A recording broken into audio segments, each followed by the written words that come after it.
Aktivitas belajar mengajar di SMK Negeri 1 Ciamplas ditiadakan setelah lebih dari 170 siswanya mengalami gejala keracunan.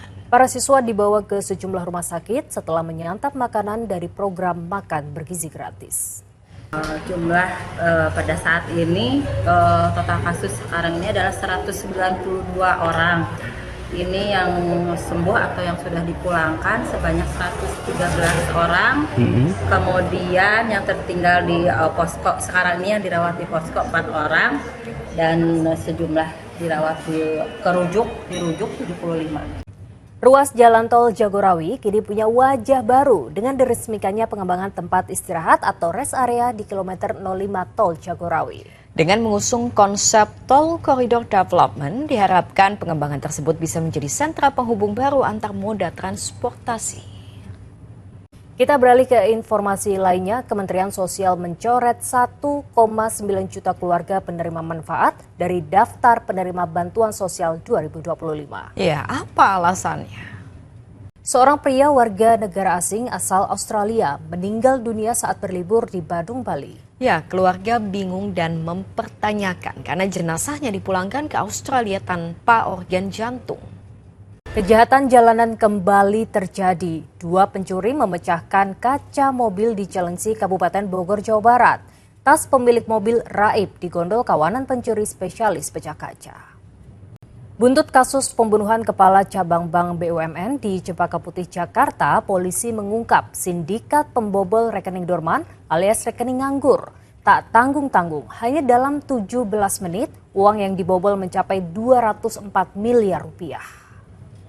Komisaris Jenderal Krisnanda Dwi Laksana ditunjuk sebagai Ketua Tim Transformasi Reformasi Polri. Apa kultur polisi yang ingin diubahnya? Berikut cuplikan perbincangan eksklusif rekan Graciela Pangaribuan bersama Komjen Krisnanda yang bisa Anda saksikan selengkapnya di kanal YouTube Liputan 6. Polda Papua mengungkap kasus korupsi dana desa di Kabupaten Lanijaya, Provinsi Papua Pegunungan. Kerugian negara akibat kasus korupsi ini ditaksir mencapai 168 miliar rupiah. Malu memiliki anak di luar nikah, seorang wanita di Grobogan, Jawa Tengah membuang bayinya di bawah jembatan. Pelaku kini sudah ditetapkan sebagai tersangka.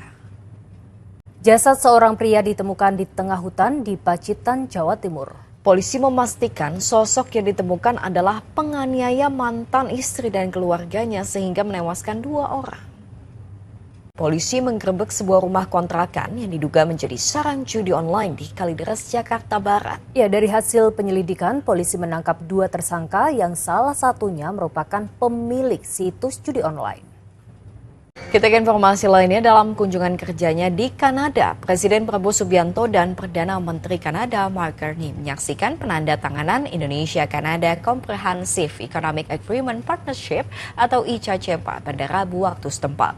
Perjanjian kerjasama ekonomi secara komprehensif ini diharapkan memberikan kepastian hukum yang lebih baik bagi dunia usaha kedua negara.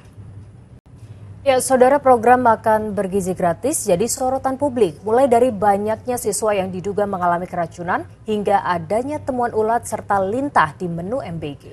Ya, namun tidak semua sekolah yang mendapat makan bergizi gratis memiliki kesan negatif. Di Jakarta, hampir setahun mendapat makan bergizi gratis, sebuah sekolah menyambutnya positif. Sementara itu, korban keracunan massal setelah menyantap menu makan bergizi gratis di Bandung Barat menembus lebih dari 1.300 siswa. Selain korban merasa trauma, para orang tua siswa juga menjerit memohon pemerintah menghentikan sejenak program makan bergizi gratis. Kasus keracunan siswa usai menyantap makan bergizi gratis terus saja terjadi. Di Sukabumi, Jawa Barat ada puluhan yang mengeluhkan mual, pusing dan juga muntah. 6 diantaranya bahkan harus dirujuk ke rumah sakit umum daerah.